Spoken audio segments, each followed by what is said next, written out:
महागठबंधन इस बार हर हाल में सरकार बनाना चाहती है।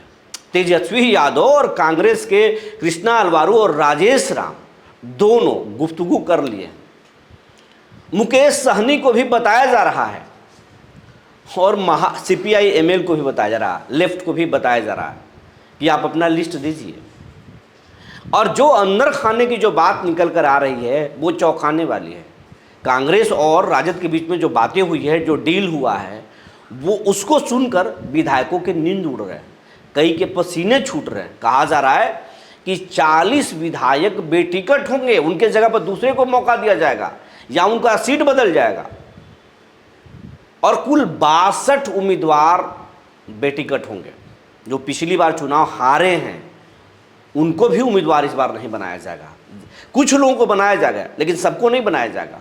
तो कौन से विधायक बेटिकट होंगे, कौन से नेता बेटिकट होंगे, किनको मौका मिलेगा, माले को कितनी सीटें मिलेगी, कांग्रेस कितने सीटों पर लड़ेगा, राजद कितने सीटों पर चुनाव लड़ेगी, ये सब चर्चा करेंगे। जी नमस्कार, मैं हूं विपुल कुमार और आप देख रहे हैं सूर्य विहार डिजिटल न्यूज़। अब हम बिहार के तमाम दर्शकों से ये अपील करना चाहते हैं, ये आपका चैनल है, बिहार का चैनल है, बिहारियों का चैनल है। ये चैनल जितना बड़ा होगा उतना बिहार का सम्मान बढ़ेगा, बिहार के हित में होगा, क्योंकि हर एक कंटेंट हम बिहार के विकास, तरक्की और बिहारियों के सम्मान बढ़ाने के लिए बनाते हैं।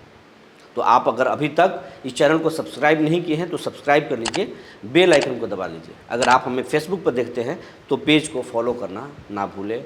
इसके साथ साथ एक और आग्रह है, सूर्य विहार का व्हाट्सएप चैनल भी है, इस खबर के डिस्क्रिप्शन में लिंक डाला हुआ है, उसे आप ज़रूर ज्वाइन कर लें। अब आपको विस्तार से बताने जा रहे हैं।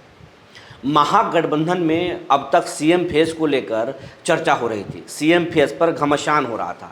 लोग यही सोच रहे थे कि कांग्रेस सीएम फेस को लेकर अड़चन पैदा कर रही है। कांग्रेस चाहती है कि बिना सीएम फेस के हम चुनाव लड़े, राहुल गांधी और तेजस्वी यादव के नाम पर चुनाव लड़े, और जब सीटें मजबूत जीत कर आएँ तब हम बताएं कि हमारा सीएम कौन होगा। लोग, महागठबंधन के नेता, कार्यकर्ता या फिर एनडीए के लोग यही समझकर खुश थे कि इनमें बात नहीं बन रहा है, महागठबंधन में खटपट शुरू है। लेकिन खेल ये नहीं है, खेल कुछ दूसरा है। महागठबंधन में सब कुछ तय है, सीएम कौन होगा, क्योंकि कोई भी बताएगा जब आरजेडी बड़े भाई की भूमिका में है, वोट लाने की क्षमता आरजेडी में है, तो सीएम क्या कांग्रेस के बनेंगे? ऐसा तो है नहीं। कांग्रेस भी जानती है कि सीएम तो तेजस्वी को ही बनाना पड़ेगा, लेकिन उलझाया जा सकता है लोगों को, विरोधियों को भी उलझाया जा सकता है और फिर अपने अपने दलों के कार्यकर्ताओं में हौसला दिया जा सकता है। इसीलिए तो ये सब कुछ चल रहा था। लेकिन इसके अंदर में एक जो सीक्रेट मीटिंग हुई है, कांग्रेस और आरजेडी के बीच में एक सीक्रेट डील हुई है, वो चौंकाने वाली है। एक एक सीट पर तेजस्वी यादव, कृष्णा अलवारू और राजेश राम बैठकर बात कर रहे हैं कि हम कौन से सीटों पर चुनाव जीत सकते हैं, कौन से सीटों पर हमारे कैंडिडेट कमज़ोर हैं जो चुनाव हार सकते हैं, कौन से विधायक कितना दमखम रखते हैं फिर से चुनाव रिपीट करने के, और कौन से विधायक की हवा बिगड़ चुकी है, उनको बेटिकट किया जाए, नहीं तो फिर वो सीट हम हार सकते हैं। इस पर बातें चल रही हैं। तो कहा जा रहा है कि कुल ऐसे 40 विधायक महागठबंधन में हैं जो चुनाव हार सकते हैं। सर्वे जो हुआ है, महागठबंधन राजद के सर्वे हुआ है, कांग्रेस भी सर्वे करा रही है, उसमें ऐसे 40 विधायक पाए गए हैं जो चुनाव हार सकते हैं। उनकी स्थिति क्षेत्र में ठीक नहीं है, जनता उन पर बागी हो चुकी है। ना वो पिछड़ों, अति पिछड़ों या फिर अल्पसंख्यकों में मजबूत पकड़ रखे हैं, न एमवाई को, मतलब यादव और मुसलमान पर भी वो उनका पकड़ है, वहाँ भी उनके खिलाफ में विरोध के स्वर उठ रहे हैं। तो ऐसे 40 विधायक हैं जिनका या तो सीट बदला जा सकता है या फिर उनको सीधे बेटिकट किया जाएगा और उनको संगठन में जगह देने की बात कही जाएगी। सरकार जब बनेगा तो उनको आयोग में जगह दिया जाएगा, उनको विधायक से कमतर नहीं रखा जाएगा, उनको उन तमाम सुविधाओं तक रखा जाएगा, उनको लोकसभा में आगे मौके दिए जाएंगे, ये सब भरोसा दिया जाएगा। और एक एक सीट पर बातें हो रही है। सबसे ज़्यादा राजद के विधायकों के जो चांसेस है वो बेटिकट होने वाले हैं। राजद में कहा जा रहा है कि 22 से 23 ऐसे विधायक चिन्हित किए गए हैं जिनको बेटिकट किया जाएगा, जो सदस्यता अभियान में एक फीसदी साबित हो गए हैं और बहुत मुश्किल से पिछले 2020 के चुनाव जीते हैं। 5,000 7,000 के अंतर पर चुनाव जीतने वाले विधायकों पर को अलर्ट दे दिया गया है कि आप अपना परफॉर्मेंस 3 महीने के अंदर सुधार लीजिए, वरना आपको हम बेटिकट कर देंगे। सदस्यता अभियान में भी आप कुछ नहीं दिखाए और संगठन में भी आपके खिलाफ लोग बोल रहे हैं, पार्टी में भी बोल रहे हैं, आपके समीकरण वाले लोग भी बोल रहे हैं।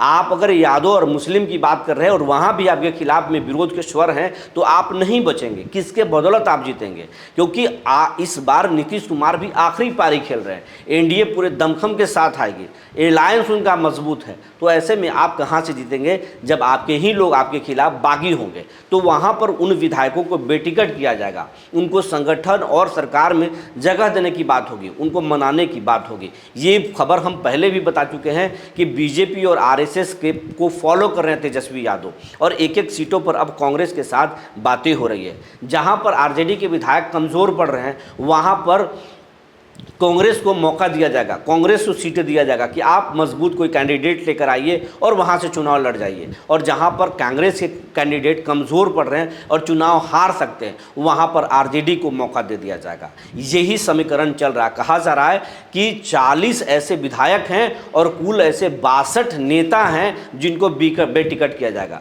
62 मतलब आप समझ लीजिए, पिछले 2020 के चुनाव में चुनाव हारने वाले भी नेता जो चुनाव हार चुके हैं, मामूली अंतर से चुनाव हारे हैं, तो उनको कहा जा रहा है कि उनको मौके दिए जाएंगे। लेकिन जो 10,000 से ज़्यादा से चुनाव हारे हैं, उन नेताओं को मौका नहीं दिया जाएगा। तो वैसे 62 नेता हैं कांग्रेस आरजेडी माले में, जिनको मौका इस बार नहीं दिया जाएगा, उनको पार्टी से अलग कर दिया जाएगा।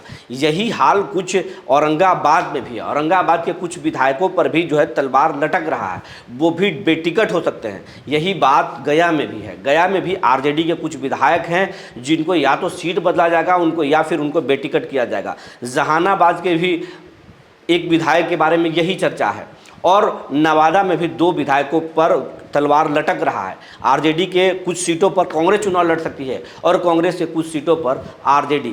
यही हाल जो है शाहाबाद के कई विधानसभा सीटों में हो सकता है। आरजेडी और कांग्रेस पूरी तरह से तालमेल बना चुकी है और कहा जा रहा है कि कांग्रेस ने 70 सीटों का अपना लिस्ट सौंप दिया है। उम्मीदवारों के साथ तेजस्वी यादव ने लिस्ट मांगा कि आप कितने सीटों पर लड़ना चाहते हैं और वहाँ पर आपका उम्मीदवार कौन है। यानी ऐसा इस बार नहीं होगा कि हम आप सीट हमसे मांग लें, नंबर मांग लें, हम आपको नंबर दे दें और आप कहीं किसी भी कमज़ोर को अपने हिसाब से चुनाव में उतार दें और वो चुनाव हार जाए। इस बार ऐसा नहीं हो सकता। न हम राजद में ऐसा करने वाले हैं, ना आपको हम कांग्रेस में करने देंगे, ना हम वीआईपी में ऐसा करने देंगे, ना हम ऐसा लेफ्ट में करने देंगे। आप जितने सीटों पर चुनाव लड़ना चाहते हैं वो सीटों का नाम दीजिए और कैंडिडेट का नाम दीजिए, और उस पर स्क्रूटनी होगी, उस पर हम सर्वे कराएंगे और उसके बाद में ही हम टिकट फाइनल करेंगे। वैसे 70 सीटों का लिस्ट कांग्रेस ने सौंपा है, लेकिन 70 सीटें नहीं मिलेगी। कहा जा रहा है कि कांग्रेस को 50 से 55 सीटों पर निपटा दिया जाएगा। वहीं वीआईपी भी 40 सीटों का ऑफर कर रहा है, लेकिन वैसा नहीं है। जितना सीट जो है वीआईपी को पिछले विधानसभा में चुनाव में मिला था, उसमें 1-2 का इजाफा हो सकता है, उतने ही सीटें मिलेंगी, लेकिन वो भी उनके हिसाब से नहीं, कैंडिडेट का नाम मांगा जाएगा। लेकिन अब तक मुकेश सहनी ने कैंडिडेट का नाम और सीटों की कहाँ चुनाव लड़ेंगे इसकी जानकारी उन्होंने नहीं दिया है। लेफ्ट भी अब सीटों का नाम नहीं बताया है, लेकिन ना सीटों का नाम बताया है, ना कैंडिडेट का नाम बताया है, लेकिन कुछ सीटों पर माले ने दावा ठोक दिया है। और चौंकाने वाली बात है कि बिहार के औरंगाबाद के सदर सीट पर माले ने दावा ठोक दिया है। कहा है कि हम चुनाव लड़ेंगे, लेकिन वो सीट माले को नहीं मिलेगा, माले वहाँ नहीं मिलेगा, क्योंकि सदर सीट जो है कांग्रेस की सिटिंग सीट है और उस पर कांग्रेस ही डिसीजन लेगी। राजेश राम ही, कृष्णा अलवारू ही डिसीजन लेंगे, उस पर तेजस्वी यादव ही डिसीजन लेंगे। एक चीज़ साफ है कि वहाँ पर माले चुनाव नहीं लड़ेगी। इसी तरीके से सासाराम हो या फिर बोकारा काट हो, और शाहाबाद के भोजपुर में भी कई सीटें हैं, मिथिलांचल में भी कई सीटें हैं, छपरा में भी कई सीटें हैं, सिवान में भी कई सीटें हैं। तो इस तरीके के कई सीटों पर जो है वो खेल होने वाला है। एक एक सीटों पर जो है मंथन चल रहा है। और एक चीज़ जान लीजिए, जिन विधायकों ने मामूली वोटों से चुनाव जीता था, उन विधायकों पर इस बार सामत आ सकती है। उनको या तो उनके सीटों को बदला जा सकता है या उनको बेटिकट किया जा सकता है। और जो विधायक सर्वे में फेल आ रहे हैं उनसे भी कहा जाएगा, परफॉर्मेंस सुधारने के लिए कहा गया है। अगर नहीं होगा तो उनको मुश्किल हो सकता है। 40 महागठबंधन के ऐसे विधायक चिन्हित किए गए हैं जिनको बेटिकट किया जाएगा। और कुल 62 ऐसे उम्मीदवार चिन्हित किए गए हैं जिनको बेटिकट किया जाएगा, उनको बाहर का रास्ता दिखाया जा सकता है। कई का सीटें बदली जा सकती है। इस बार एक एक सीट पर जो है उम्मीदवारों का चयन हो रहा है, मजबूत उम्मीदवारों का चयन हो रहा है। और एक बात आपको रोचक बताते चले कि बीजेपी की खासे उम्मीदवारों पर तेजस्वी की और कांग्रेस के दोनों की नज़र है। बीजेपी के जो मजबूत चेहरे हैं, अगर उनको बीजेपी बेटिकट करती है तो फिर वैसे चेहरों को आरजेडी मौका देगी। आरजेडी चाहे वो गया में हो या फिर औरंगाबाद में हो या फिर रोहतास जिले में हो या फिर जहानाबाद में हो, मजबूत जो पकड़ रखने वाले जो बीजेपी के नेता हैं, जेडीयू के नेता हैं, उनको अगर जेडीयू बेटिकट करती है, बीजेपी बेटिकट करती है तो सीधे उनको टिकट आरजेडी या कांग्रेस थमा सकती है। ये भी प्लान चल रहा है। किसी भी सूरत में तेजस्वी यादव 130 सीट जीतकर सरकार में आना चाहते हैं कि अपने दम पर, अपने बुत्ते पर जो है सरकार हम बना सके, क्योंकि उनको मालूम है एनडीए का अलायंस बहुत मजबूत है। वैसे में अगर फूक फूक का कदम नहीं लेंगे तो उनका सपना धरा का धरा रह जाएगा। जो अंदर खाने से बातें निकल कर आ रही थी हमने आपको बता दिया। तब तक के लिए धन्यवाद।